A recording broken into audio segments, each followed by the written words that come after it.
Kemudian saudara-saudariku, sholat tahajud seperti kami sampaikan di pertemuan lalu adalah sholat yang sangat penting.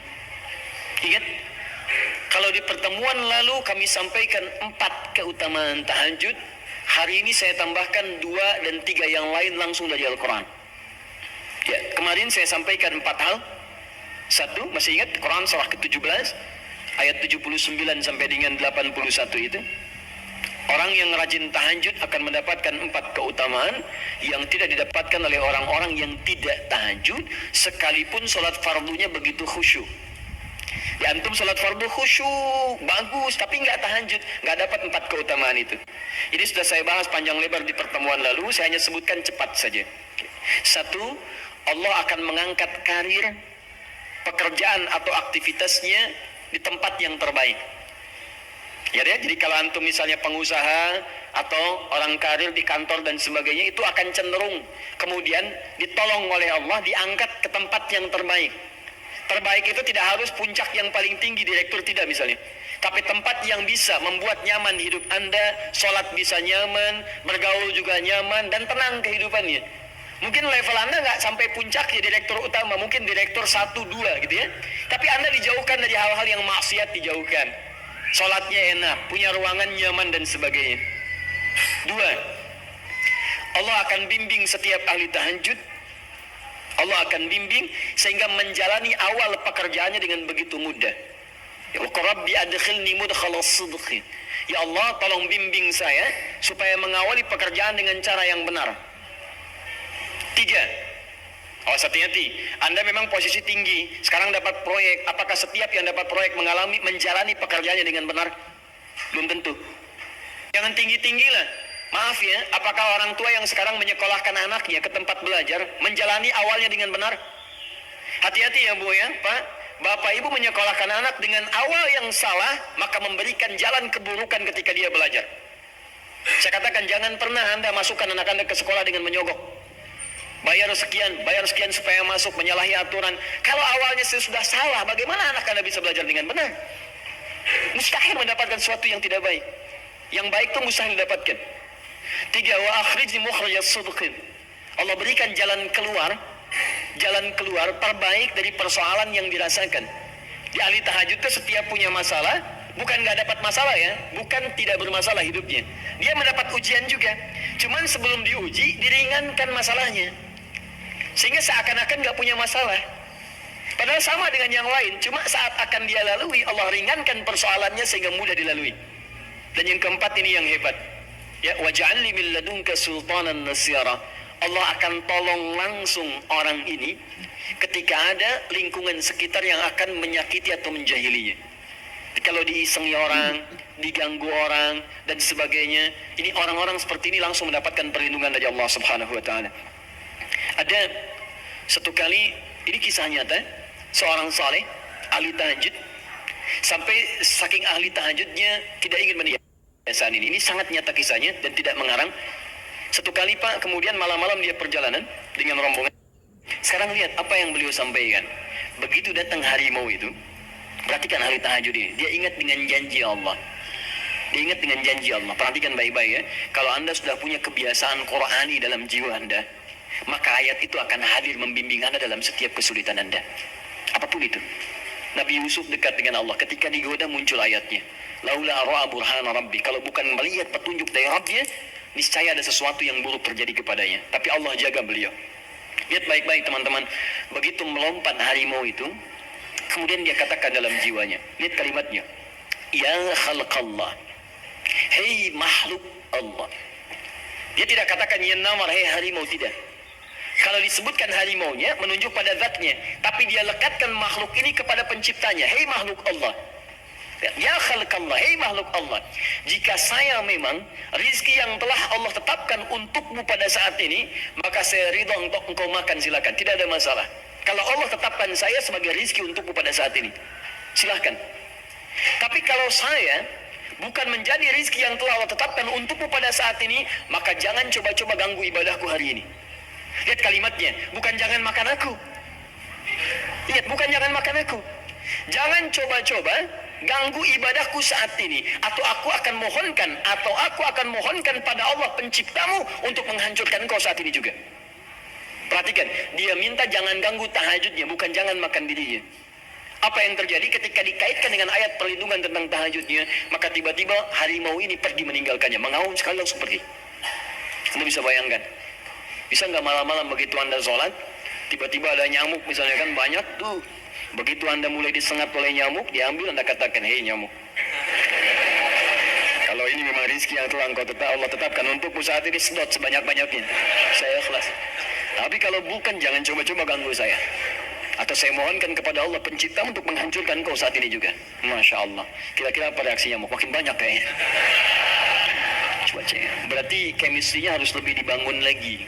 Tingkatkan. Itu waj'alni min ladunka sultanan nasara. Nah, maka teman-teman sekalian, dari 4 ini, kemudian Nabi menguatkan tentang itu sampai muncul ayat-ayat khusus dari Al-Quran untuk memberikan jaminan-jaminan. Ini tambahannya. Yang kelima, ini yang belum saya sampaikan pertemuan lalu. Kelima, salat tahajud itu adalah kebiasaan ahli surga saat di dunia. Jadi kalau Anda ingin melihat ahli surga yang hadir di dunia, salah satunya lihat kebiasaan salat malamnya. Bukan nonton bola. Dan tidak dikalahkan oleh bola. Dia nggak peduli. Mau Kroasia menang 2-1 lawan Inggris, dia nggak peduli. Ya, mau Prancis menang 1-0 lawan Belgia, dia nggak peduli. Pokoknya terserah, yang penting juaranya Prancis misalnya, gitu kan? Tidak. Dia nggak peduli, mau siapapun nggak ada masalah. Dan tidak dikalahkan. Jadi kalau Anda ingin melihat kebiasaan ahli surga saat di dunia, lihat kebiasaan malamnya. Kalau dia bangun dan mengalahkan semua kebiasaan malam ahli dunia, maka itulah ahli surga. Salah satu kebiasaannya.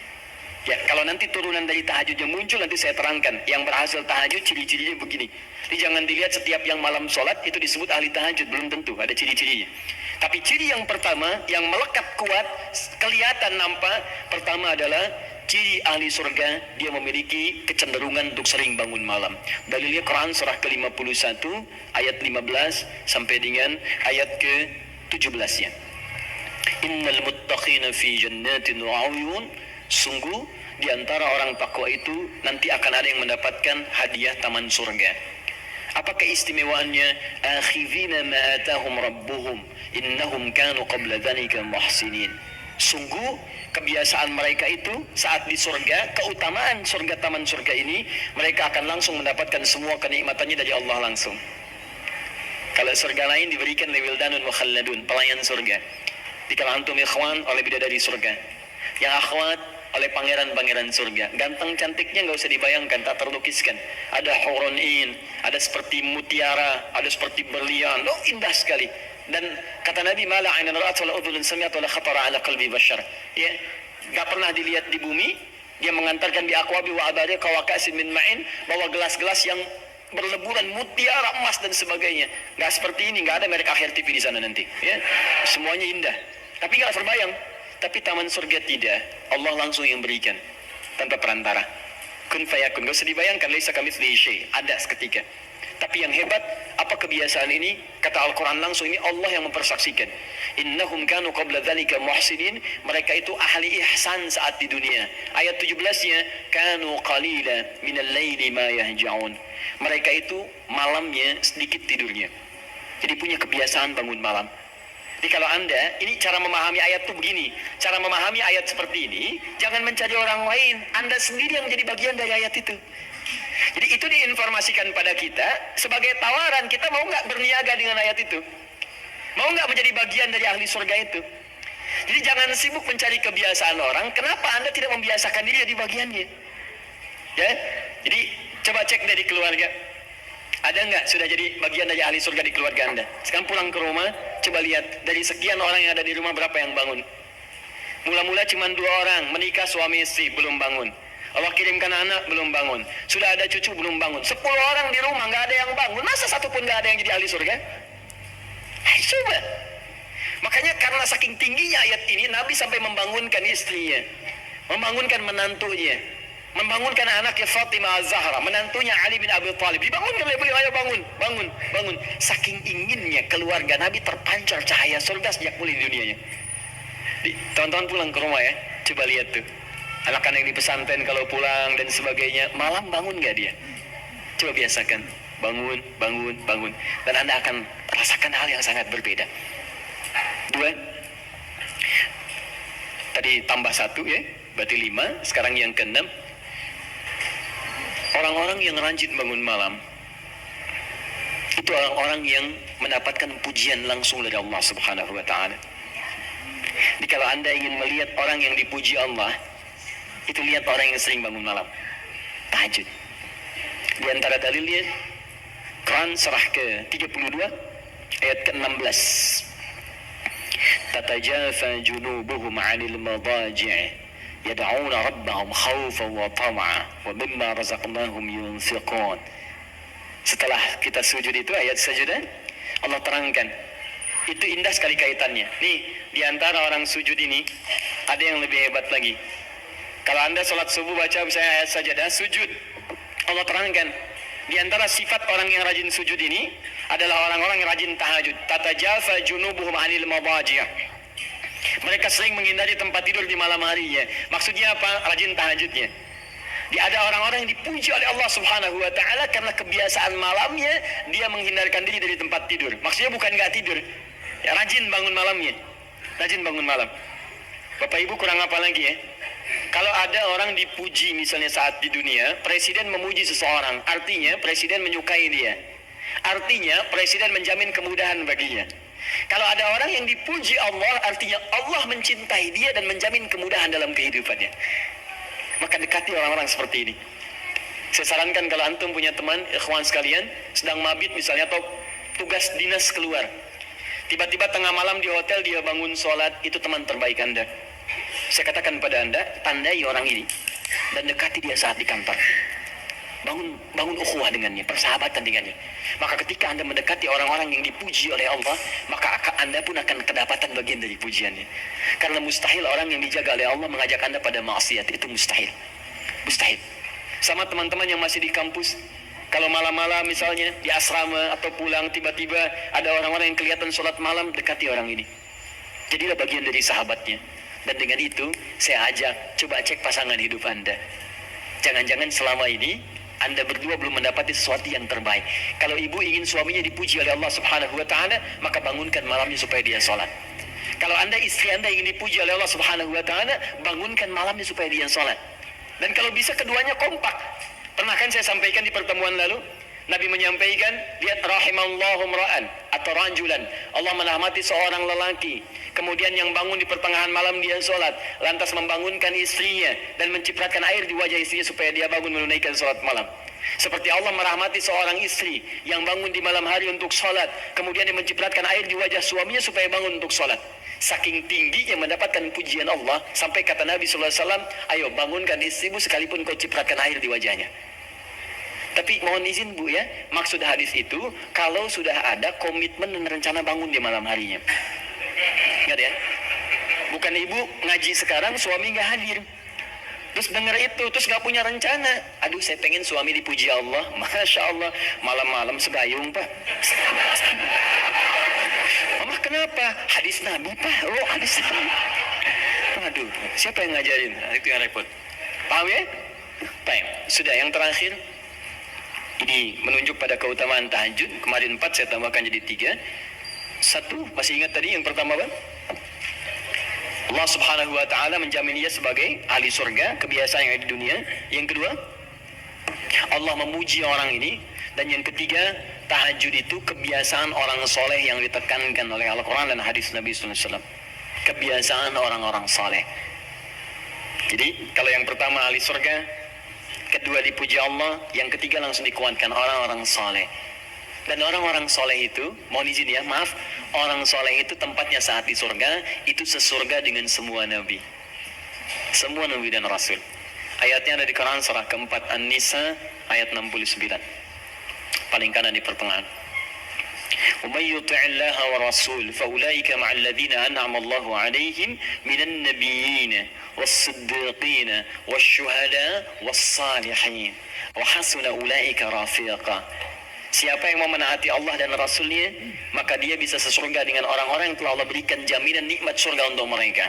Di antara mereka para nabi, Awas. Para syuhada, siddiqin orang-orang jujur, wassalihin orang-orang saleh. Ini syahidnya di ayat ini bahwa orang-orang saleh akan ke surga bersama semua nabi. Saya pernah katakan pada Anda, kalau beberapa nabi saja, maka bahasa Arabnya bukan nabiyin tapi anbiya. Anbiya. Karena itu ada surah ke-21, surah Al-Anbiya. Di situ dikisahkan beberapa nabi saja. Puncaknya di Quran surah 21 ayat 83 sampai 90. Di situ ada kisah Nabi Zakaria, kisah Nabi Yunus, kisah Nabi Ayub dan sebagainya. Anda bisa baca itu, ada turunan para nabi, tapi tidak semua nabi dikisahkan. Tapi kalau Anda ingin sesurga dengan semua nabi tanpa kecuali, maka Anda kerjakan sebagai orang soleh saat itu dia ada peluang mendapatinya. Nah, ciri orang soleh yang ditekankan itu, dia adalah orang-orang yang rajin. Ayat kedua, wa minal laili fasjud lahu wasabbih. Tapi sebagian malam cari waktu untuk banyak bersujud kepada Allah dan memperbanyak tasbih kepadanya. Di antara makna tasbih dan sujud itu adalah tahajud. Dari mana taunya tasbih dan sujud bagian dari tahajud? Itulah nanti yang akan kita bahas tentang sifat salat tahajud Nabi dalam pertemuan yang sekarang. Baik, sekarang kita mulai materi intinya. Tadi muqaddimah, ya. Baik. Bismillah.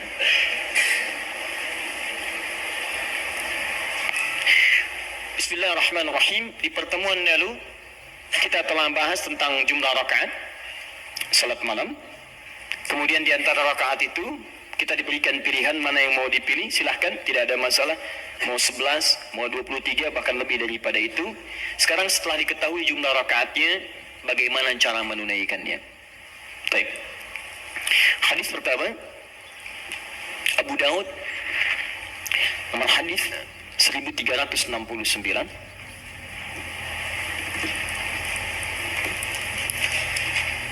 Kita ambil dua hadis dulu barangkali. Bismillah. Satu, hadis riwayat Abu Daud. Masih ingat ya, Abu Daud nama aslinya Sulaiman dari Sijistan, dikenal dengan Sulaiman As-Sijistani. Ini rawinya Ibn Abbas radhiyallahu ta'ala anhuma. Baik. Yang kedua, bisa diambil di Al-Bukhari.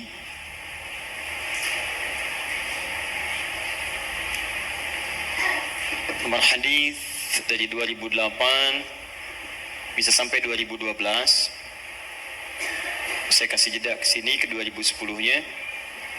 Ini kebiasaan dengan Sayyidah Aisyah, kesini dengan Sayyidina Umar bin Khattab radhiyallahu ta'ala anhu. Tiga, bisa diambil hadis riwayat Muslim, nomor hadis 763. Kita ambil tiga dulu karena waktu kita agak terbatas hari ini.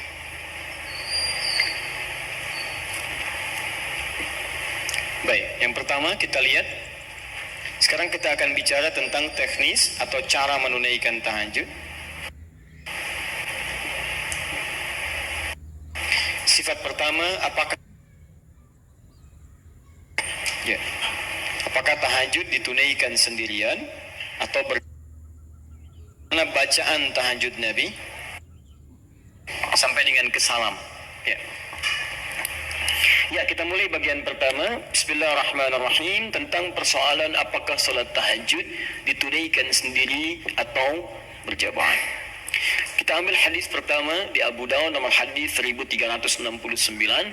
Hadis ini telah kami kopikan tentang dari awal pembahasan dan alhamdulillah saya hakul yakin sudah dibagikan, ya.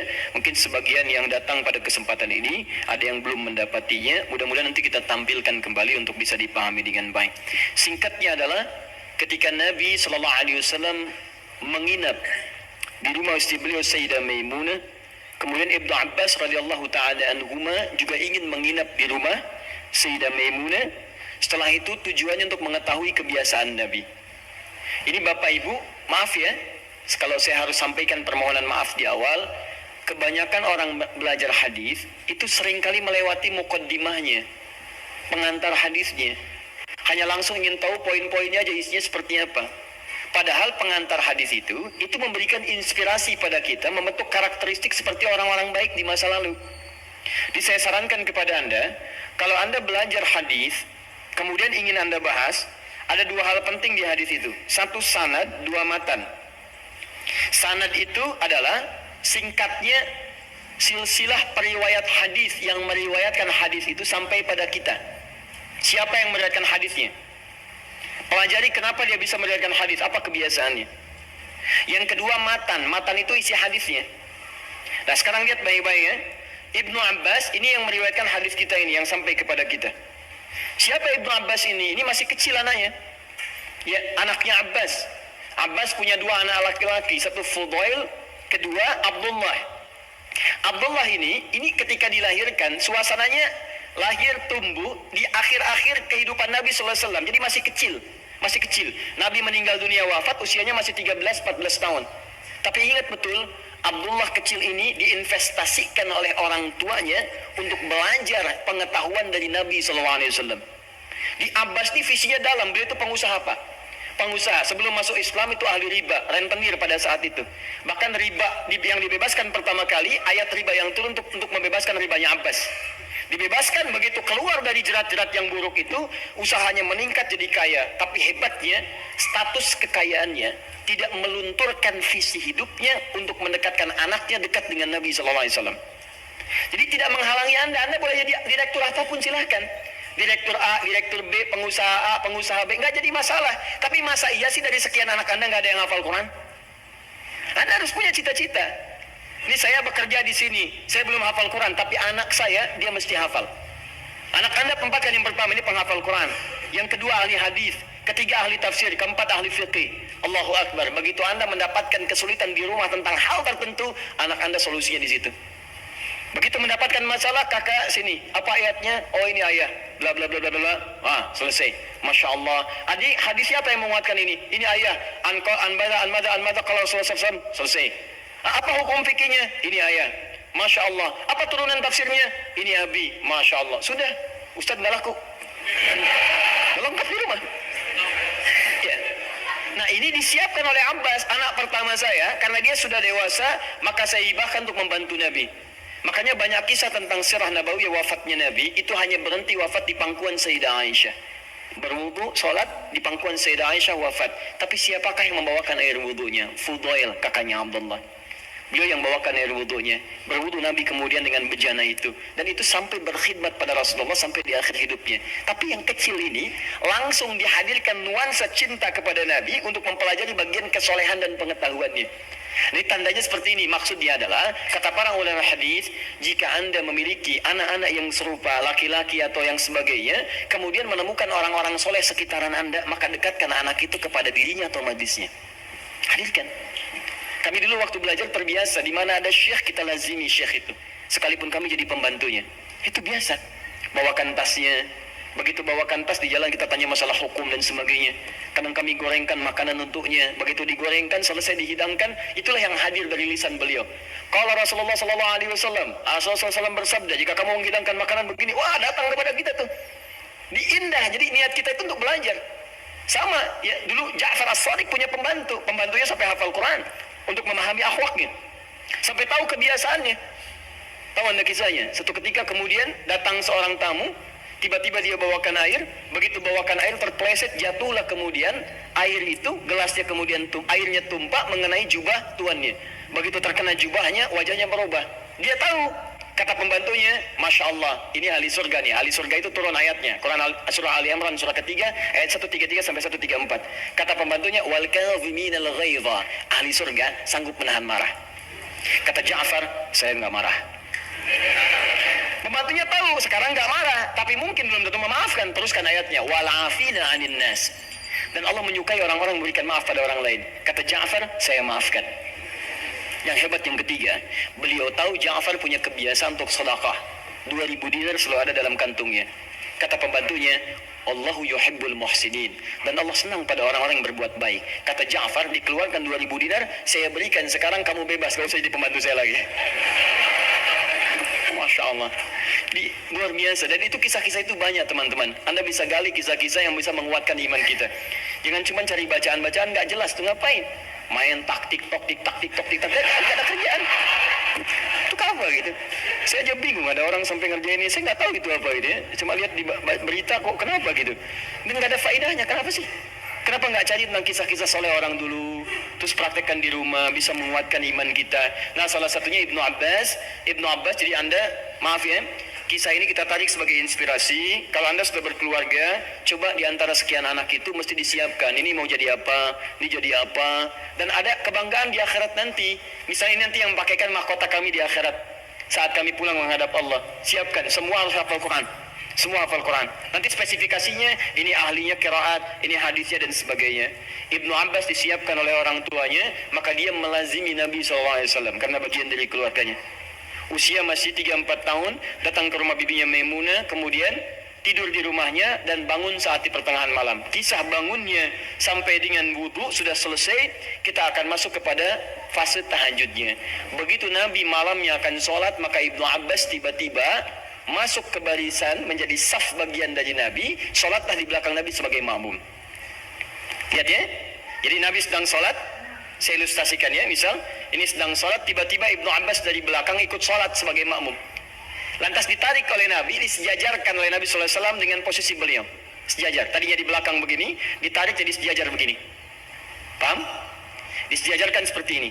Hadis ini sering digunakan dalil oleh teman-teman kita tentang kebolehan menyusun saf laki-laki dan perempuan dengan posisi sejajar bila imamnya satu dan makmumnya satu. Pernah dengar ada guru Anda mengajarkan, kalau ini posisi imam satu, maka makmumnya satu, boleh makmum dan imam posisi sejajar. Tidak ada yang lebih, baik imam maju sedikit atau makmum mundur sedikit. Tapi sejajar persis sama semua. Pernah dengar ini? Nah, hadis ini yang digunakan dalilnya. Apa Nabi mengajarkan tahajud? Saya mau tanya pada Anda, kalau Nabi imam, Ibnu Abbas makmum, ada 2 orang, sholatnya sholat tahajud malam dilakukan, kemudian satu imam satu makmum, itu jamaah bukan? Jamaah, karena syarat sholat berjamaah minimal terdiri dari 2 orang, satu imam, yang satu lagi makmum. Maka kita sepakati dulu yang pertama. Yang pertama kita sepakati, dalam hadis ini ada petunjuk atau isyarat kebolehan menunaikan tahajud dengan berjamaah. Satu, bolehnya tahajud berjamaah. Nah, awas, di sini ulama sepakat ya, awas hati-hati. Tidak ada yang tidak sepakat. Jadi kalau Anda yang tidak sepakat, Anda sendiri yang salah. Ya, Nabi mengerjakan, sahabat mengiyakan, ulama sepakat. Anda Nabi bukan, sahabat bukan, ulama juga belum. Anda tidak sepakat, Anda siapa? Ya, baik. Cuma nanti perbedaannya, kapan kebolehan ini bisa berlaku. Hanya bedanya di situ saja nanti. Kalau jamaahnya sepakat boleh, tapi kapan dibolehkannya? Dalam suasana apa? Apakah dalam setiap waktu boleh berjamaah atau dalam keadaan tertentu berjamaah? Paham ya? Tapi saya ingin katakan bahwa ada kasus Nabi pernah sholat malam, kemudian ada makmum di belakang dan dibenarkan oleh Nabi. Kalaulah tahajud berjamaah itu dilarang, Nabi akan katakan, ngapain ikut sini, sebelah sana aja. Ya, misal, atau ini jangan berjamaah, ini tidak benar, yang bagus sendiri-sendiri aja. Ya, atau ngapain ikut bid'ah? Ya, tidak ya, baik, tidak. Tapi Nabi akan katakan, kamu sebelah sana, saya sini. Tapi ketika Nabi tidak melarangnya, bahkan menarik dan menyejajarkan, ini menunjukkan ada kebolehan dalam sholat berjamaah yang dimaksudkan. Jelas di sini?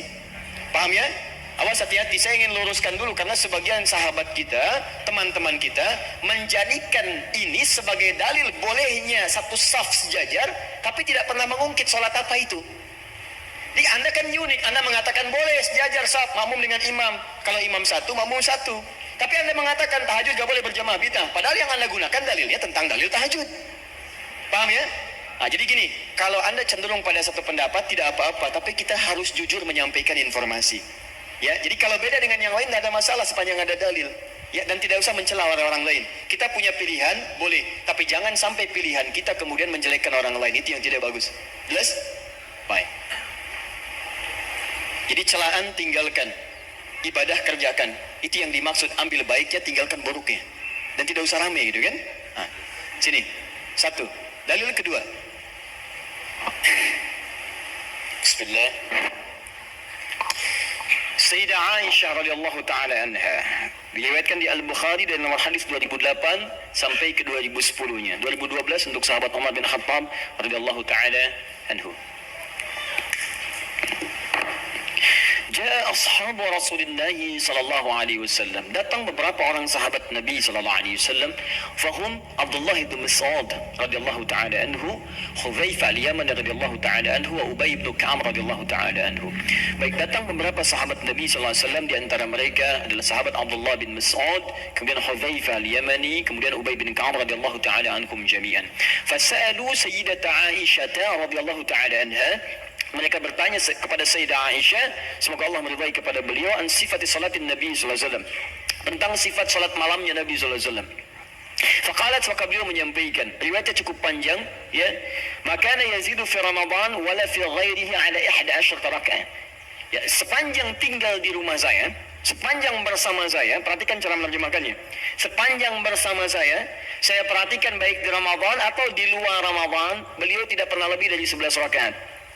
Ya, jadi 11 rakaat di Ramadan, di luar Ramadan 11 rakaat. Tapi tolong catat baik-baik ya, cara menerjemahkannya sepanjang bersama saya. Sedangkan Nabi, istrinya tidak hanya Sayyidah Aisyah. Tadi saya katakan ada Sayyidah Maimunah, ada Sayyidah Zainab dan sebagainya. Dan di tempat lain Nabi pernah 13 rakaat. Seperti saya sampaikan di tempatnya Sayyidah Maimunah, Nabi 13 rakaat. Ada bahkan yang kurang dari itu, ada yang lebih daripada itu. Tapi di rumah Sayyidah Aisyah 11 rakaat. Dan ini telah tuntas di pertemuan lalu. Perhatikan, yusalli arba'an, kemudian beliau salat 4 rakaat, thumma yusalli arba'an, kemudian 4 rakaat, thumma yusalli thalathan. Beliau salat 4 rakaat, kemudian 3 rakaat. 4, 3. 4 tambah 4, 8 tambah 3, 11. Ini seperti kesimpulan di pertemuan lalu, boleh kita menunaikan salat malam dengan 11 rakaat, formulasinya 4, 4, 3. Kalau Anda ingin 2, ujungnya 1, boleh. Hadisnya telah saya sampaikan. Bahkan masih tertulis di Abu Dawud nomor hadis 1369. Jadi kalau 11 boleh gunakan 2, ujungnya 1, atau kalau witirnya 3 kemudian 8 tambah 3, atau 4, 4, 3, selesai. Tapi pembahasan kita bukan di situ. Teruskan hadisnya. La tas'al an husnihinna wa talihinna. Tapi jangan ditanyakan bagaimana panjang dan bagus bacaannya. Jangan ditanya. Maka setelah peristiwa itu, beberapa malam kemudian mereka mengikuti Nabi SAW, sholat di belakang Nabi SAW dalam kesempatan sholat malamnya. Dimulai dari Hudzaifah, dimulai dari kemudian Abdullah bin Mas'ud dan yang lainnya. Yang paling menarik, bahkan tersebut nanti di Al-Bukhari, bahkan di hadis Muslim, teman-teman sekalian, indah. Kata Hudzaifah, termasuk Abdullah bin Mas'ud, tidak ada sholat seindah sholat di belakang Nabi SAW. Tidak ada sholat seindah sholat di belakang Nabi SAW. Ini yang mereka kisahkan sholat malam. Kata Abdullah bin Mas'ud, Rasulullah SAW kemudian membaca 100 ayat Al-Baqarah pertama. Saya duga akan selesai, ternyata beliau lanjutkan. Yang paling menarik, lihat, ketika beliau membaca ayat tasbih, maka beliau berhenti bertasbih terlebih dahulu. Ketika membaca ayat doa, maka beliau berhenti berdoa terlebih dahulu. Ketika kemudian sampai pada ayat-ayat perlindungan itu tentang berlindung dari neraka, dari azab dan sebagainya, maka beliau berhenti untuk berlindung kepada Allah dari semua keburukan itu dulu. Anda bisa bayangkan, nanti ketika masuk ke bacaan saya terangkan tentang makna ini. Tapi poinnya adalah, saya mau tanya pertama kali, 3 orang sahabat ini salat di belakang Nabi dalam kesempatan salat fardu atau salat sunnah? Sunnah. Salat sunnahnya siang atau malam? Malam. Malamnya tahajud atau bukan? Artinya boleh kemudian dalil ini bahkan tersebut di kitab yang sangat sahih, hadisnya sahih, menunjukkan kebolehan menunaikan salat tahajud secara berjamaah. Paham? Baik. Ini dalil yang kedua. Tapi bagaimana pemahaman ulama dalam menafsirkan kebolehan ini? Karena jangan tafsirkan oleh kita sendiri, rujuk para ulama. Ibnu Majah nomor hadis 233. Innal ulama warathatul anbiya. Sungguh para ulama itu pewaris para nabi. Wa innal anbiya la yurithuna dirhaman wala dinaran walakinnahum yurithuna al-ilma. Sedangkan para nabi tidak pernah mewariskan dinar dan dirham, mereka mewariskan pengetahuan. Artinya, kalau ada ilmu yang pernah disampaikan oleh nabi, maka kita harus merujuk pada pemahaman ulama. Bagaimana mereka menafsirkannya? Paham ya? Awas, dan ulama itu luar biasa. Mereka belajar puluhan tahun. Imam Al-Bukhari itu menulis Sahih Al-Bukhari 16 tahun. Sebagian di Mekah disempurnakan di Madinah. Lalu Anda menyimpulkan dalam 16 jam. Mustahil, ya? Nah, ini dalil-dalil tadi menunjukkan kebolehan sholat berjamaah. Lantas bagaimana memahami tentang kisah-kisah tadi dalam kebolehan yang dimaksudkan? Maka ulama terbagi pada 2 pendapat utama dari sini. Dan ini yang boleh kemudian kita amalkan dalam kehidupan. 1,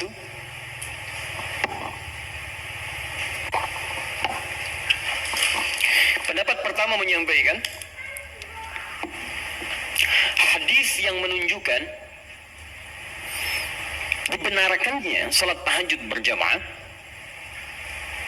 dan memberikan hukum bolehnya berjamaah menunaikan tahajud. Kata ulama yang pertama, menunjuk pada kondisi yang khusus. Jadi bukan kondisi biasa.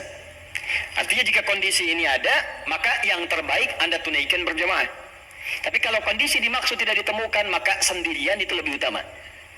Apa kondisinya? Satu, memberikan tuntunan atau pelajaran bagi orang yang belum terbiasa menunaikan tahajud. Belum biasa dia, belum ada kebiasaan pada dirinya. Ini menunjuk pada hadisnya Ibnu Abbas radhiyallahu taala anhuma. Kan ini baru pertama kali berkunjung kan ke rumah bibinya Sayyidah Maimunah, kemudian tiba-tiba salat di belakang Nabi, oleh Nabi ditarik, diajarkan bagaimana caranya menunaikan salat malam, kekhusyuannya dan sebagainya. Jadi kalau Anda misalnya dalam kondisi ingin membimbing orang-orang tertentu, misal di rumah suami ingin membimbing dengan istri atau membiasakan dengan anak-anak yang belum terbiasa salat malam, ya. Tiba-tiba anak Anda beranjak misalnya jadi semakin dewasa, sudah baligh, Anda ingin bangunkan malam hari, jangan biarkan dia sendiri. Khawatirnya karena belum terbiasa, belum mengerti cara menunaikan salat malamnya. Paham ya? Tiba-tiba Allahu Akbar, rakaatnya kencang, alhamdulillah sedang tahajud. Lama nggak keluar bunyinya, lama-lama ketahuan tidur di sejadah itu kan? Nah, karena belum terbiasa. Ya, Allahu Akbar, baca surat, sudah baca surat, ruku Allahu Akbar, begitu sami Allahu liman hamidah, kedengaran dari samping, gol, ya, berubah suasana hidupnya. Salatnya ditinggalkan, kemudian langsung update status, itu kan repot juga. Ya, kekinian karena belum terbiasa menunaikan dia. Maka seperti Nabi membimbing Ibnu Abbas radhiyallahu taala anhuma, Anda boleh hidupkan saat di rumah, anak Anda bangunkan. Yuk bangun yuk, malam kita tahajud. Kenapa Pak mesti tahajud? Kan kita udah banyak sholat. Misalnya, sayang, Allah menjamin kalau kita tahajud, kita sekeluarga masuk surga. Allah sudah menjamin surga kita di dunia, tapi Allah belum menjamin surga kita di akhirat. Bapak takut kalau di dunia kita bersama, di akhirat kita berpisah. Alhamdulillah, tidak ada yang bisa menyatukan kita kecuali amal soleh kita. Yuk bangun, tolong papa mama supaya memudahkan hisab saat di akhirat. Bangun. Kenapa Pak mesti bangun? Kan capek. Sayang, justru ketika kamu sholat sekarang, hidup kita besok akan dimudahkan oleh Allah. Allah sudah berjanji, kalau kita bangun malam ini, maka pekerjaan kamu besok akan mudah, sekolah kamu akan mudah, pelajaran kamu akan mudah, dan seterusnya. Maka teman-teman cari aura-aura positif untuk menghidupkan itu. Bangun malam itu indah. Itu indah.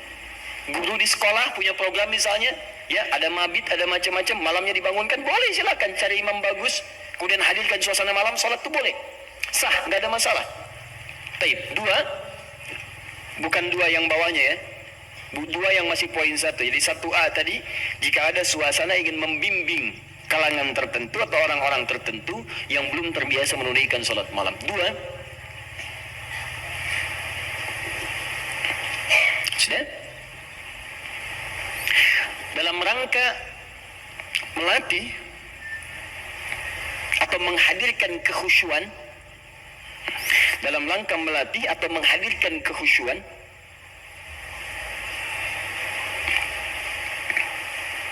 juga menyempurnakan hafalan Al-Quran. Melatih, menghadirkan kekhusyuan, juga menyempurnakan hafalan Al-Quran. Jadi kebolehan ini diikat pada suasana yang kedua ini. Contohnya tadi peristiwa beberapa sahabat tadi. Ya mereka biasa salat malam. Cuman ingin bertanya bagaimana salat malamnya Nabi. Ingin merasakan kekhusyuan tersendiri. Dimaksudnya pengalaman itu nanti bisa dibagi dengan sahabat lain ketika mengimami. Visi sahabat begitu Pak, Bu. Di sahabat-sahabat ini kadang ngejar Nabi supaya bisa diamalkan lagi dalam kesempatan lain. Misal Mu'adz bin Jabal itu ngejar Nabi. Bagaimana sifat salat fardunya. Begitu mendapati kebiasaan Nabi, oh Masya Allah, begitu Mu'adz salat di belakang Nabi, Allahu Akbar, salat isya'nya teman-teman sekalian, itu sampai Al-Baqarah 100 ayat. Baru kemudian selesai salam. Begitu mendapatkan pengalaman itu, Mu'adz kemudian pergi ke tempat beliau, jadi imam. Saat jadi imam, beliau imami persis sama dengan cara mengimami Nabi. Isya'nya Al-Baqarah, rakaat pertama 100 ayat, rakaat kedua 100 ayat yang lainnya. Jadi selesai kemudian salat Isya 200 ayat paling minimal. Kadang-kadang selesai ke Al-Baqarah. Begitu lihat makmum ke belakang, mulai berkurang. Kata Mu'adz, Muaz, munafik nih orang-orang, gak mau sholat dengan saya. Karena tanda orang munafik salah satunya adalah malas menunaikan sholat isya dan sholat subuh. Keberatan para sahabat yang disebut munafik oleh Muaz. Kami tidak munafik, diadukan pada Nabi. Begitu diadukan, Muaz dipanggil. Muaz, kenapa? Ya Rasulullah, saya imami mereka sholat malam, sholat isya. Mereka tiba-tiba menghilang. Ada yang lemas, ada yang tidak ikut. Mereka munafik, bukan kata Anda munafik orang-orang malas sholat isya? Lalu ditanya oleh Nabi, kenapa kalian tidak ikut sholat dengan Muaz? Ya Rasulullah, bukan kami nggak ikut, cuman kepanjangan. Kami udah kerja begini capek, diimamin begini, kami juga capek kan ya. Nah itu zaman Nabi sudah ada. Sudah ada sebagian seperti itu. Maka kata Rasulullah, kenapa Muaz kamu terlampau panjang? Kata Muaz, ya Rasulullah, saya akan ikut Anda. Anda ngimami saya begini, saya praktekkan. Tapi Nabi perhatikan lebih pintar, karena Allah berikan bimbingan. Ya Muaz, perhatikan baik-baik. Saya baca panjang, karena makmum saya itu kamu. Tapi kamu baca panjang, makmum kamu mereka. Tidak sama. Kalimat itu yang di-copy paste oleh sahabat Ali bin Abi Thalib ketika kemudian disoal oleh masyarakatnya pada saat itu. Kata rakyatnya, Ali, kenapa pemerintahan kamu banyak masalah? Pemerintahan pada masa Utsman tidak begini. Umar lebih bagus daripada ini. Abu Bakar lebih bagus lagi. Pemerintahan kamu banyak masalah. Kata Ali, waktu Abu Bakar, Umar, Utsman, rakyatnya saya. Tapi waktu saya, rakyatnya kalian. Itu masalahnya. Paham ya? Baik.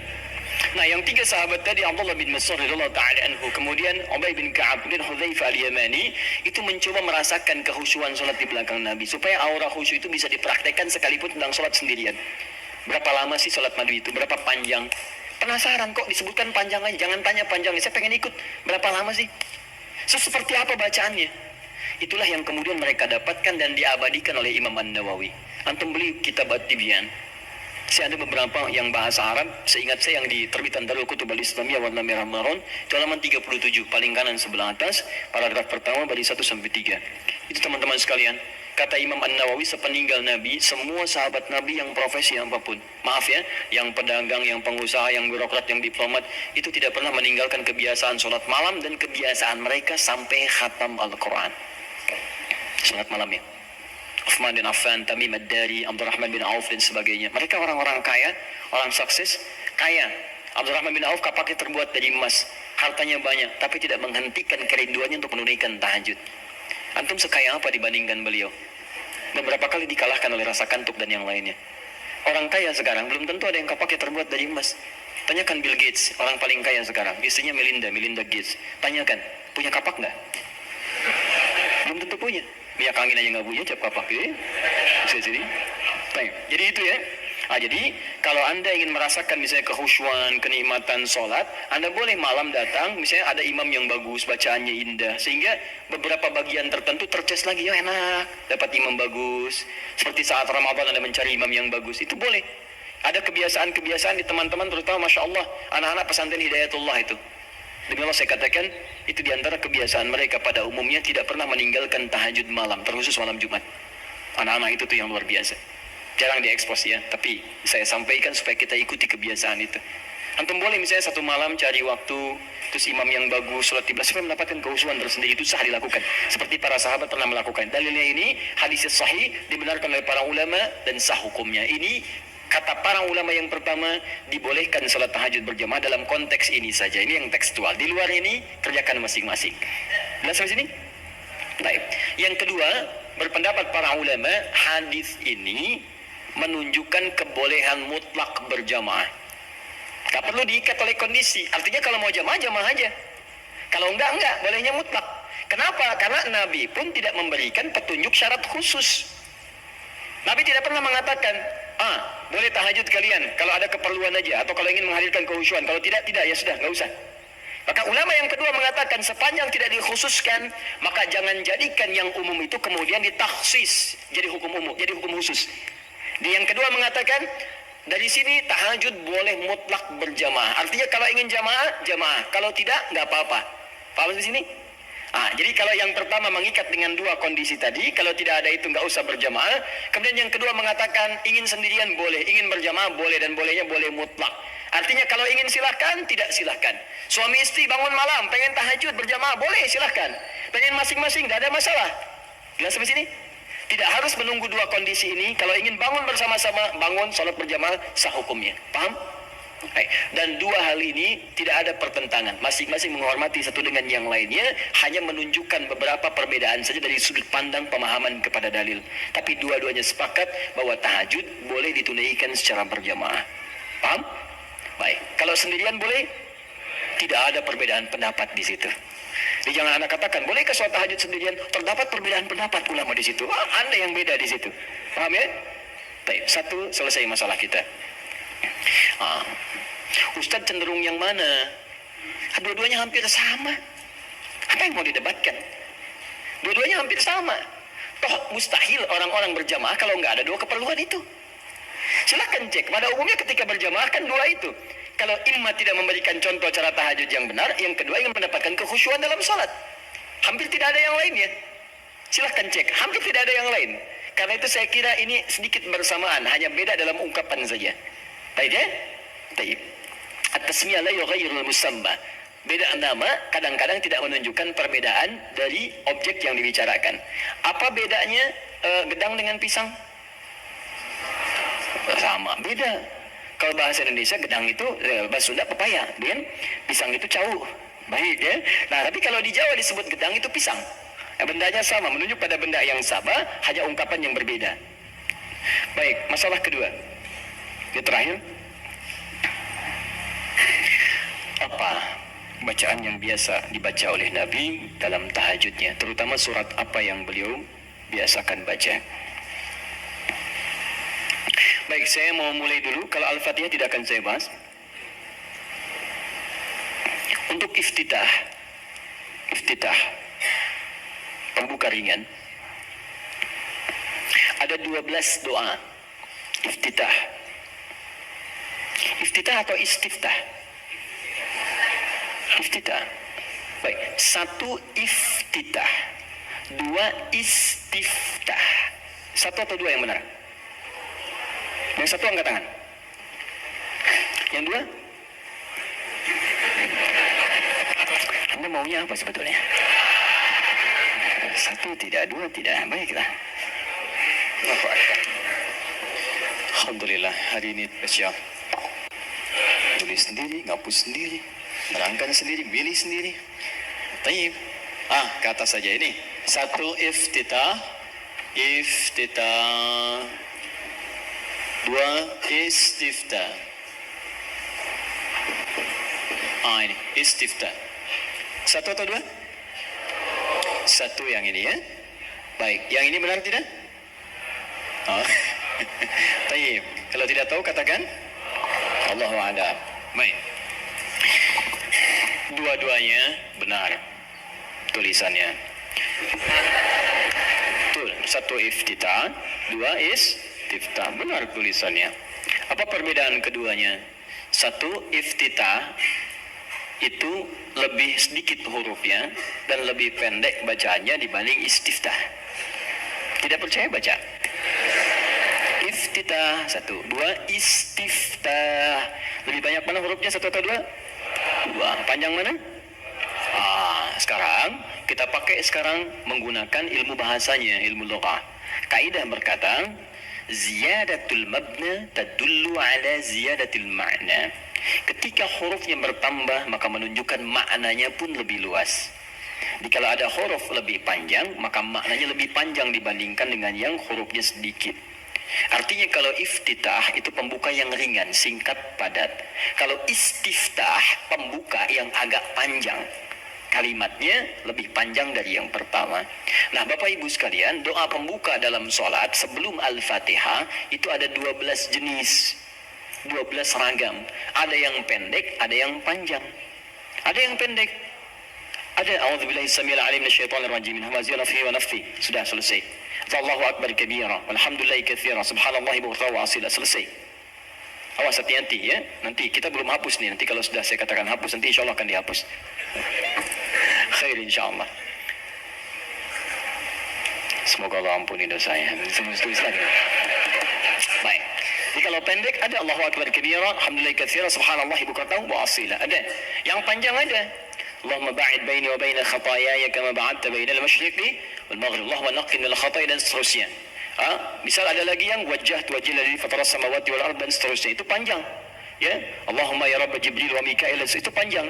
Jadi kalau panjang disebutnya istiftah, kalau pendek disebut iftitah. Itu penting dipahami dulu nanti, karena dalam kitab-kitab fikih kadang disebut iftitah, kadang disebut istiftah. Kita mesti paham. Nah, sunnahnya di mana ini ditempatkan, kapan baca yang iftitah pendek, kapan baca yang panjang. Maka saya sampaikan pada Anda, kebiasaan Nabi kalau beliau sholat dalam situasi yang sedang dikejar oleh aktivitas yang lain, misal safar atau kondisi mendesak, maka beliau tidak pernah membaca yang panjang-panjang, singkat. Allahu Akbar kabir, alhamdulillah katsira, subhanallah wa wasila, selesai. Kalau Anda baca wajah itu setelah itu artinya dua doa digabungkan jadi satu. Jelas ya? Tayyib. Kalau kemudian Anda bacakan a'udzubillahi samil alim minasyaitonir rajim min hamazati wa nafthihi wa nafthihi, selesai. Pendek, itu yang iftitah. Jadi kalau Anda dalam salat-salat di qasar, saat safar, jangan baca yang panjang-panjang. Salatnya aja di qasar, kenapa iftitahnya dipanjangin? Kadang bahkan enggak dibaca sama sekali.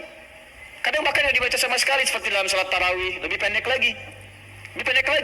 Ya, jadi dan seterusnya. Jadi teman-teman, itu penggunaannya.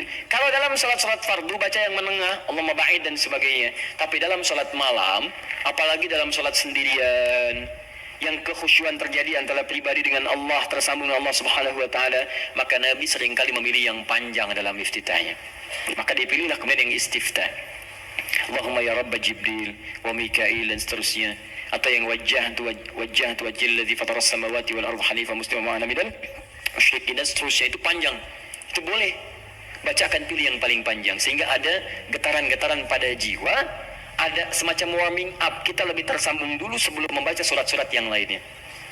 Ini koreksi ya bagi diri saya pribadi dan juga pengingat bagi Bapak Ibu sekalian. Maaf sebesar-besarnya, ada sindiran halus dalam Quran tapi begitu tajam maknanya. Umumnya orang sholat, bahkan ada yang tidak memahami apa yang dibaca dan dilakukan dalam sholatnya. Masalah kita sekarang, kenapa orang sholat belum menghadirkan kehusyuan? Karena umumnya banyak orang yang masih belum paham apa yang dibaca dalam sholatnya. Bagaimana sholat kita bisa khusyuk kalau kita nggak ngerti apa yang dibaca? Saya mohon Bapak Ibu sekalian, cobalah dalam sepekan misalnya, hari ini saya mau paham iftitah dulu, supaya ketika saya paham, saya bacakan, ada getaran pada jiwa saya. Sahabat Abu Bakar saja itu baru takbir itu sudah gemetar dan menangis. Baru Allahu Akbar. Dia begitu, fayaqulu, Abu Dawud hadis 857, fayaqulu Allahu Akbar. Maka saat takbir katakan Allahu Akbar. Beliau angkat tangannya mengatakan Allahu Akbar, sudah gemetaran menangis. Sampai ketika diminta jadi imam oleh Nabi, kata beliau, ya Rasul jangan saya pribadi yang cepat menangis, khawatir banyak enggak khusyuknya. Ya. Kenapa? Karena merasakan kalimatnya Allahu Akbar, Allah yang maha agung, maha besar. Beliau merasakan takut ketika bertakbir, merasa paling khusyuk salatnya. Merasa paling hebat dibanding orang. Merasa paling luar biasa dibandingkan orang lain. Selevel sahabat Abu Bakar menemani kehidupan Nabi di dunia, berdampingan dengan Nabi di alam barzakhnya, itu saat sholatnya dalam masa hidupnya masih gemetaran tuh, takut ketika sholat membawa sekecil, seatom, sevarah nilai dari kesombongan dalam kehidupan dunia. Bahkan takut dalam sholatnya pun diduga orang paling khusyuk, takut, gemetaran sampai gemetar. Bisa nggak suasana itu? Bisa nggak gitu ya? Bisa Ustaz, subuh-subuh di puncak, bahkan sebelum takbir sudah gemetar ya. Bukan itu yang diharapkan. Beda. Baik. Ya. Saya sangat yakin kalau Anda paham tentang bacaan-bacaan ini, itu akan beda suasananya. Bisa. Antum yang iftitah baca apa doanya? Allahumma ba'id, ya. Riwayat sahabat Abu Hurairah di Al-Bukhari. Paham gak artinya? Saya beri contoh ya. Gini. Allahumma ba'id baini wa baina khataya ya kama ba'adta baina al-mashriqi wal-maghrib. Allahumma naqqini min al-khataya kama yunaqqa ath-thawb al-abyad min ad-danas. Allahumma ighsilni bil ma'i wath-thalji wal-barad. Sekarang perhatikan maknanya. Anda paham ini saja, maka ada getaran tersendiri yang menghunjam dalam jiwa kita sehingga menghadirkan rasa kepasrahan yang sangat luar biasa. Perhatikan kalimatnya. Saya contohkan dulu sebentar. Bismillah. Allahumma ba'id baini wa baina khatayaya. Saya tunjukkan dua kalimat saja. Satu ba'id, begini. Yang kedua khataya, iya. Khataya. Ya terakhirnya pendek, nggak panjang ya. Ya. Saya mulai yang ini dulu. khataya, ya, ini dua kalimat yang disatukan. Kalimat pertama khataya, ini keduanya plus ya kecil, khataya plus ya pendek, ya disatukan. Kalau ini saya naikkan ke atas, saya tuliskan dulu begini, khataya, ini jamak dari kata khata'un. Jamak ini ada dua, satu akhta'un, akhta, yang kedua khataya. Perhatikan, apa artinya khata? Artinya salah, yang berpeluang memiliki dosa. Khata, salah. Ada di antara kita yang tidak punya salah? Boleh angkat tangan? Saya langsung pulang. Ya, dia lebih berhak menyampaikan tausiah. Tapi ada yang hari ini kesalahannya sedikit, yang banyak, sangat banyak, saking banyaknya nggak bisa angkat tangan, tuh kan? Baik, sekarang ganti. Ada yang ingin masuk surga, boleh angkat tangan? Saya doakan dipercepat. Baik. Alhamdulillah. Baik. Yang surganya Firdaus boleh angkat tangan? Baik, ini info aja ya, info. Nabi Adam berbuat kesalahan sedikit sekali, sedikit, nyicipin buah khuldi, keluar dari surga. Antum ngaku salah banyak, pengen masuk. Maka kita harus punya amalan lebih daripada apa yang pernah kita lakukan dari kesalahan. Khata ini salah, sekali salah. Kalau kesalahannya banyak, saya ilustrasikan begini. Kalau ingin mengukur kesalahan, jangan jauh-jauh dulu, tubuh kita dulu. Ini mata nih, mata. Hari ini aja berapa kali salahnya? Salah lihat. Sudah ada istri, dilihat istri orang. Ibu juga begitu, udah ada suami, dia suami orang. Kenapa suami saya nggak seperti Ustadz ya? Suami ibu. Ya, iya. Paham ya? Nah, itu baru mata, belum telinga, belum lisan, belum pikiran dan sebagainya. Paham ya? Nah, kalau kesalahannya jadi banyak, tapi masih bisa dihitung, itu akhta namanya. Akhta, salah, tapi masih terhitung. 1, 2, 3, 4, 10. Hari ini 50 salah. Ya Allah, berarti saya harus cari 50 amalan untuk menutup yang salah ini. Salah harus ditutup oleh soleh. Berarti saya harus mengerjakan amal soleh untuk menutup yang salah. Bagaimana caranya? Ingat, cari amalan yang cerdas ya. Cerdas. Yang amalan ringan tapi pahalanya banyak. Kalau kesalahan itu kan 1 kali salah dihitung 1 kan? Tapi kalau amalan kebaikan 1 dihitung berapa? 10. Cari lagi amalan yang berlipat seperti bacaan Quran. Bacaan Quran itu 1 hurufnya 10 kebaikan. Jadi begitu Anda melakukan, tak sadar nih ada kesalahan nih 30 misalnya. Begitu Anda baca Quran, alif lam mim, yang bukan dosa besar, Alif 1 huruf, lam 1 huruf, mim 1 huruf, di hadis Nabi At-Tirmidzi nomor hadis 2910. Ya kan? Maka seketika yang kita nggak duga salah itu dihilangkan oleh Allah. Hilang. Makanya nggak baca Quran sehari itu rugi. Demi Allah rugi, saya katakan. Karena dia nggak sadar beberapa kesalahan dia tidak tergugurkan dalam kesehariannya itu. Coba kalau mau hitung-hitung, aduh saya salah 5 nih, berarti harus saya tutup. Nun, selesai. Bang, itu orang hitungan. Balik sini. Tapi kalau Anda merasa seperti tadi, aduh nggak terhitung nih, banyak kesalahannya, nggak bisa keukur, maka rubah jamaknya, pada jamaknya yang kasrah, khataya. Jadi ada jam'ul qillah, jamak tapi masih bisa terhitung. Ada jam'ul kasrah di ilmu nahwu, jamak tapi sulit untuk dihitung saking banyaknya. Banyak. Rubah kalimatnya dari akhta jadi khataya. Paham? Nah, terus Anda ngaku, saya memang mengakui ya Allah banyak salah seperti tadi itu. Ngaku banyak. Mata salah, telinga salah, kaki salah, semua salah ya Allah, saya ngaku banyak salahnya. Amal saya sedikit. Kalau Anda mengakui kesalahannya, tambahkan ya kecil di ujung kalimat khatayanya. Maka khataya ya. Jadi kalau kalimat itu disatukan khataya ya, maknanya saya mengakui saya banyak salahnya. Nah, kalau Anda ingin dihapuskan, dijauhkan dari kesalahan itu sejauh-jauhnya, maka sesuatu yang dijauhkan sejauh-jauhnya bahasa Arabnya ba'id. Ada tasydid ba'id, ada pakai alif ba'id. Kalau tasydid begini, ini di ilmu lugah ya, ba'id ada tasydid ini. Itu artinya jauhkan tapi masih kelihatan. Allah ya ba'id sa'an nih. teman-teman tolong jauhkan jam itu dari saya. Anda jauhkan misalnya. Tapi saya masih lihat itu pakai tasydid, ba'id. Tapi kalau sudah pakai alif, ba'id, itu artinya jauhkan sejauh-jauhnya sampai saya nggak bisa lihat lagi. Perhatikan kalimatnya. Teman-teman, ketika Anda mengatakan Allahumma ba'id baini wa baina khataya ya kama ba'adta bainal masyriqi wal maghrib. Bagaimana cara menerjemahkannya? Ya Allah, saya akui di salat ini bahwa saya banyak berbuat salah. Saya akui ya Allah. Saya akui. Tapi saya mohon dengan sifat-Mu yang maha pengampun, tolong jauhkan saya dengan kesalahan-kesalahan ini sejauh-jauhnya. Saya nggak pengen lihat lagi sampai kiamat. Karena sekecil apapun kesalahan kita, itu akan ditampakkan. وَمَنْ يَعْمَلْ مِثْقَالَ ذَرَّةٍ خَيْرًا يَرَهُ وَمَنْ يَعْمَلْ مِثْقَالَ ذَرَّةٍ شَرًّا يَرَهُ. Yang baik ditampakkan, yang buruk pun diperlihatkan. Dia nak katakan dalam salat, saya ngaku saya salah ya Allah sebelum salat ini. Saya ngaku, saya banyak salahnya. Tapi Engkau maha pengampun, saya mohon ya Allah, jauhkan dari saya nggak pengen lihat lagi sampai kiamat, mohon ya Rabb. Jauhkan seperti Engkau jauhkan dari timur dengan barat yang tidak pernah bertemu. Maka saya pun tidak ingin bertemu lagi dengan kesalahan-kesalahan saya nanti. Itu poinnya. Makanya kalau Anda kaitkan lagi dengan tips salat khusyuk dalam Quran, kan di Quran itu, di Quran surah kedua, ayat 45 sampai 46, orang khusyuk itu merasa bahasa singkatnya, saat akan salat, mungkin itu salat terakhir bagi dia. Wa annahum ilaihi raji'un. Ya, dan mungkin saat itu dia akan kembali kepada Rabbnya. Makanya kata para ulama, kalau Anda ingin salatnya khusyuk, mungkin bayangkan saat itu, saat salat terakhir Anda. Mungkin diwafatkan dalam keadaan sujud. Itu paling indah. Kita tidak menduga kapan dan dalam suasana apa kita meninggal.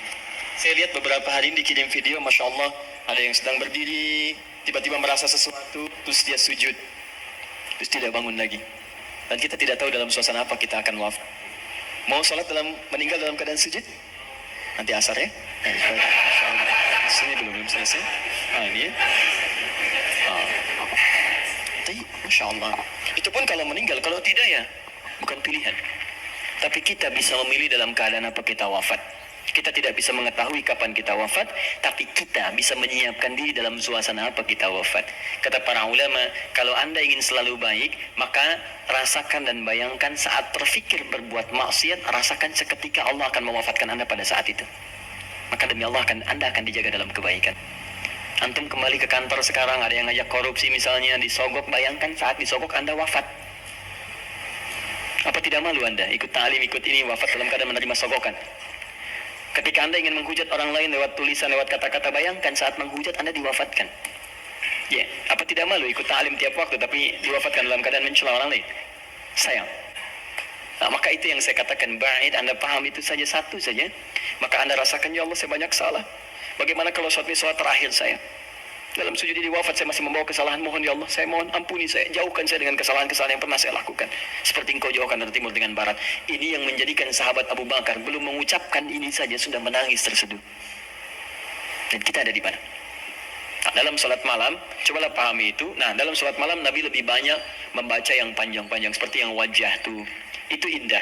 Kenapa dibaca yang wajah tu? Salah satu yang roba Jibril, roba Mikail. Kenapa yang dibaca itu? Karena salat malam itu, waktu malam hari, buka Quran surah ke-73 ayat yang ke-6. Karena waktu malam itu, waktu yang paling tepat untuk menyentuh jiwa kita. Bacaan-bacaannya lebih menghunjam kepada jiwa. Inna nasyi'atal laili hiya ashaddu wat'an wa aqwamu qila.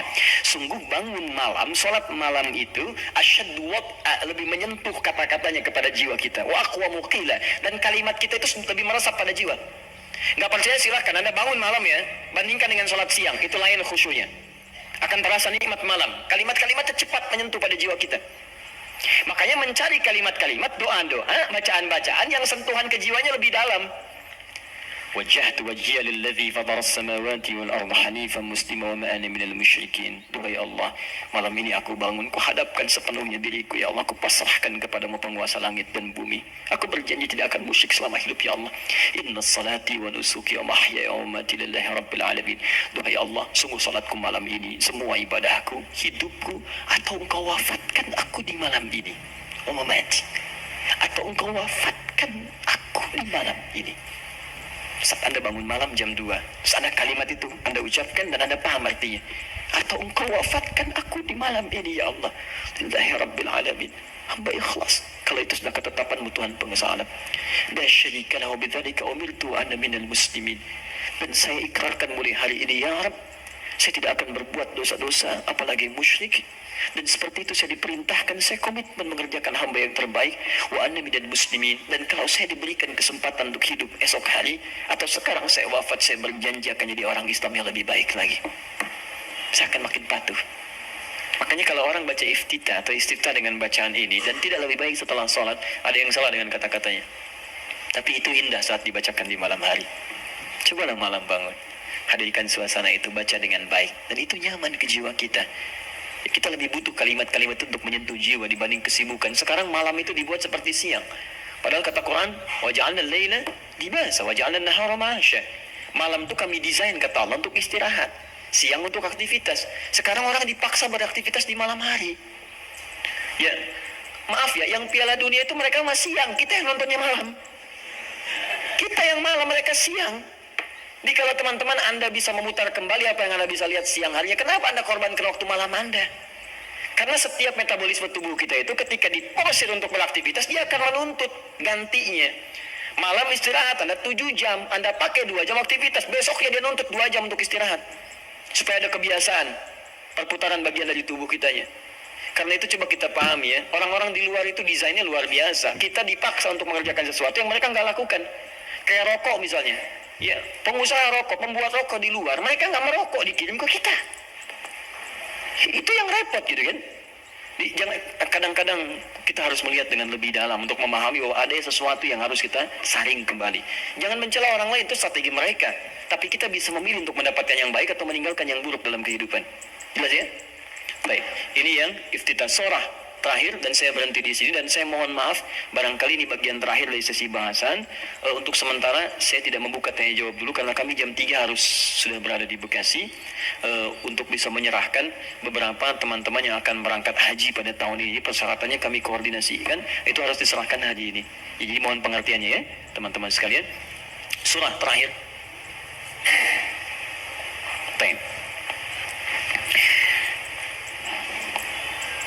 Surat apa yang dibaca oleh Nabi? Secara singkat, ada tiga jenis surat yang umumnya dibacakan oleh Nabi SAW dalam kesempatan salat malamnya. 3 jenis surat. Alhamdulillah. 1, surat yang ringan. Surat yang ringan. Saya tidak katakan pendek ya, tapi ringan, ingat baik-baik. Surat yang ringan yang diisyaratkan bagi para pemula yang menunaikan salat tahajud. Surat yang ringan yang diisyaratkan bagi para pemula dalam menunaikan salat tahajud. Contoh dalilnya Quran surah Al-Muzammil surah 73 ayat 20. Faqra'u ma tayassara minal Quran. Bacalah yang ringan-ringan dari Quran yang Anda hafalkan. Ringan. Ya. Berapa ringannya Nabi? 100 ayat Al-Baqarah. Oh, sampai kaget di luar. 100 ayat. Kadang-kadang beliau baca 10 atau 11 ayat terakhir surah Ali Imran. Ya. Dalam satu rakaat. Jadi ukuran ringannya bisa relatif. Ya, ringan bagi Nabi belum tentu ringan bagi kita. Tapi prinsipnya cari yang ringan. Misal begini, tadi kan maaf ya ibu bapak, Nabi kan tadi pernah salat di belakangnya ada sahabat kecil namanya siapa, masih ingat? Ibnu Abbas. Itu kan masih kecil, balik aja belum. Ya, mau dinaikkan surat yang panjang susah. Makanya dibaca yang ringan. Pada saat itu riwayat yang muncul ketika salat di belakangnya Ibnu Abbas itu Ali Imran 10 ayat terakhir. Ya, bahkan dari 11 ayat terakhir yang inna fi khalqis samawati wal ard dan sampai ujung ayatnya. Ya, ringan. Maka dari itu ketika Anda misal mendidik anak salat malam, bangkit di malam hari tiba-tiba dia ikut, jangan baca yang panjang-panjang. Anak Anda 5 tahun bangun, lihat Anda salat, mama salat pengen ikut, Allahu Akbar. Ya Allah, alhamdulillah anak saya ikut, mumpung ikut Al-Baqarah. Akhirnya kesan pertama bagi dia, salat malam itu sulit. Di begitu Anda melihat anak Anda ikut misalnya yang kecil atau misalnya yang besar tapi belum biasa berdiri lama, peringan salatnya, wadduha. Sehingga ada merasa enak dia. Oh, ternyata salat malam itu nggak panjang-panjang, cuman ad-duha. Besoknya alam nashrah lebih pendek lagi.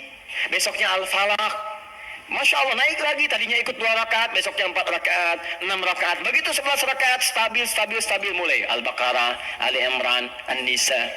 Karena dia akan bertanya, mah bosan kok Abduha terus, cari yang lain dong. Anda naikkan. Al-Baqarah ya, gak apa-apa. Bismillah, naik. Dan itu indah. Itu indah, paham ya? 2. Sini. Surah yang tersusun dalam Al-Quran, surah-surah yang tersusun dalam Al-Quran secara tertib dengan tujuan mengulang yang dihafal atau memperbanyak yang dibaca. Dengan tujuan mengulang yang dihafal atau memperbanyak yang dibaca. Kalau yang tadi yang ringan-ringan, sekarang disutur balik. Panjang. Jadi panjangnya ini diurutkan. Jadi kalau ada yang sudah hafal Quran, maaf ya, sudah hafal, maka jangan tinggalkan tahajud. Jadi penghafal Quran itu nggak meninggalkan tahajud. Nah dalam tahajudnya, dia mendesain salatnya itu untuk mengulang hafalan. Itu yang dikerjakan para sahabat. Bahkan ada yang semalam 30 juz. Ada yang semalam misalnya 1 juz dulu. Saya target 30 malam, bisa 30 juz. Tiap malam 1 juz. Boleh. Silahkan sekarang Al-Baqarah juz pertama. Ya dari Al-Fatihah sampai Al-Baqarah 141 misalkan. Kemudian malam keduanya 142 sampai 253. Teruskan lagi 252. Selanjutnya 253 sampai Ali Imran terus. An-Nisa sampai 30 malam 30 juz dia selesai. Itu boleh. Ya. Atau misalnya semalam 5 juz. Boleh. Karena itu dia. Jadi kalau Anda sudah terbiasa menghafal Quran, sehari bisa 5 juz, Bu, Pak. Ya, mengulangnya itu. Usahakan ulang. Jadi, subuh 1 juz, zuhur 1 juz, asar 1 juz, maghrib 1 juz, isya 1 juz. Kalau tidak mau capek dibagi 2, setengah juz sebelum subuh, setengah juz setelah subuh. Terus, sehari 5 juz, mulai hari Sabtu. Hari Ahad 10 juz, Senin 15 juz, Selasa 20 juz, Rabu 25 juz, Kamis 30 juz. Jumat berdoa kepada Allah. Khusus berdoa, tidak mengulang. Jumat itu doa minta ya Allah, Engkau minta salat, saya salat. Engkau minta menghafal, saya menghafal. Engkau minta mengulang, saya mengulang. Engkau minta berdoa, sekarang saya bermohon kepadamu ya Rabb. Kalau saya sudah salat, saya sudah berinfak, sudah menghafal Quran, belum engkau kabulkan juga, maka mohon tunjukkan pada saya dengan cara apa lagi saya mesti bermohon kepadamu. Maka doa penghafal Quran ketika dia bisa khatamkan dalam 6 hari itu, Jumatnya mubarakah untuk dia. Itu yang disebut oleh orang Arab Jumat mubarakah, Jumat mubarakah. Semoga Allah turunkan keberkahan. Nanti yang Anda hafalkan sampai Isya itu diulang, malamnya pakai dalam tahajud. 5 juz dibagi misalnya 10 rakaat, ya. 1 juznya 1 rakaatnya setengah juz. Rakaat terakhir witir misalnya. Ya, atau silahkan lagi ke 23 rakaat atau yang lainnya. Intinya adalah silahkan ulang-ulang hafalan atau sengaja untuk memperbanyak bacaan di malam hari. Anda hafal Al-Baqarah pengen dipakai tahajud boleh. Ya, Al-Baqarah ada 86 ayat bagi 11 misalnya rakaat, silahkan sah. Untuk memperbanyak dan mengulang bacaan. Paham? 3. Ini jenis yang terakhir dan ini yang sangat jarang dilakukan. Padahal Nabi itu banyak disebutkan dalam riwayat sering mencontohkan ini. Memilih surah-surah yang sesuai dengan keperluan Anda, kebutuhan Anda. Memilih surah-surah yang sesuai dengan kebutuhan Anda, keperluan Anda. Tadi saya katakan di awal, semua surah Al-Quran itu adalah didesain sebagai pedoman hidup kita. Jadi semua masalah kita solusinya ada di situ. Saya pernah bacakan di awal jumpa kita banyak ayat di Quran tentang hidup kita. Nah, kenapa Anda saat malam tidak bermohon kepada Allah lewat sholat Anda? Maaf teman-teman, Bapak Ibu sekalian, dengan membaca surah yang terkait dengan kebutuhan Anda. Misal, Anda yang sedang mencari nafkah, kenapa tidak baca ayat-ayat tentang nafkah di Quran? Minta dimudahkan, kan ada.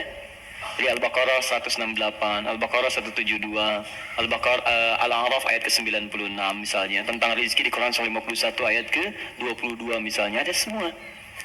Anda yang sedang kesulitan misalnya di rumah dan sebagainya, kenapa nggak baca ayat-ayat tentang kemudahan? Ya, mudah urusan rumah. Misalnya Quran surah keempat ayat 34, 35 gitu kan. Kalau ada persoalan minta kepada Allah solusinya. Kemudian ada di Quran surah ke-65 ayat 2-3 tentang masalah-masalah yang umum. Anda yang di birokrasi, sekarang banyak orang itu bingung ya. Kalau masa-masa pemilihan tuh banyak mengerjakan hal yang tidak perlu. Kalau kata Quran itu di Quran surah 3 ayat 27 kan jelas. Dari 26 sebetulnya sampai 27-nya. Jelas.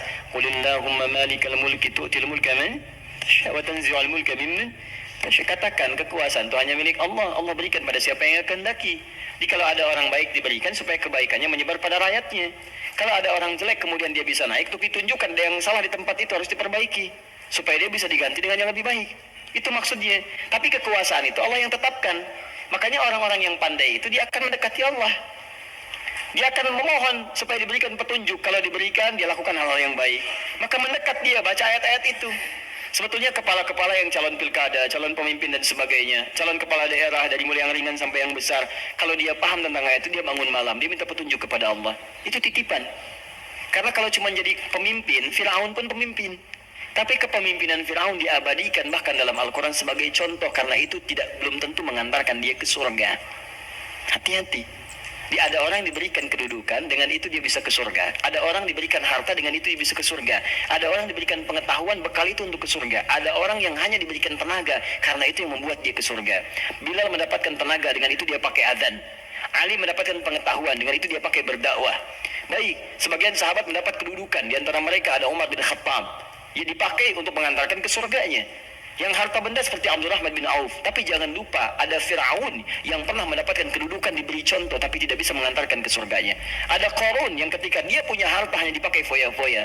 Jadi kalau orang sekarang hanya ingin ikutan foya-foya, dia ketinggalan, telat dia. Keduluan Qarun. Katakan pada orang kaya, ya ibu-ibu sosialita misalnya, yang cuman gosip datang macam-macam. Kalau cuman begitu, katakan terlambat. Sejak zaman Nabi Yusuf sudah ada sosialita yang cuman gosip. Kumpul-kumpul, katanya di sini ada orang ganteng ya, sampai kejebak kan situ.